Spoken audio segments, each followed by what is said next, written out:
guys, so in today's video, it's a demonstration of replacing a headlight bulb on a 2015 Ford Transit Connect. Full disclosure, not a mechanic. Something my husband and I do to save money is changing our own bulbs. So yeah, if you have a blown out bulb, this might actually help you.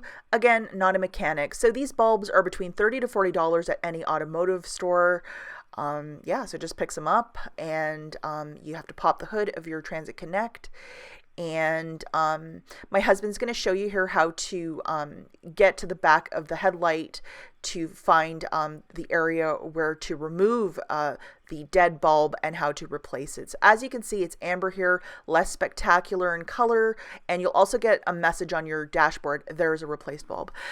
So anyhow, you're going to get a message saying that your bulb has died, and my husband's showing me here how to access the headlight. So there is a plastic circle, and what you're going to have to do is remove the cap back on this side, and he's going to show you here in a second what the cap looks like. Bingo, there it is. So put it in a safe place, and what you're going to have to do is with one hand fish out, there's a wire with a bulb attached to it. There it is, and that is the blown out bulb.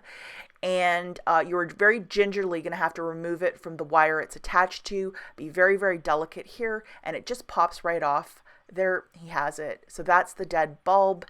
And now you're going to have to get your newer bulb and put it back on that wire and make sure it's connected. And he's going to show you here in a second how that works. Again, sorry, I don't have a camera inside of the headlight. It's just extremely tight quarters, if you know what I mean.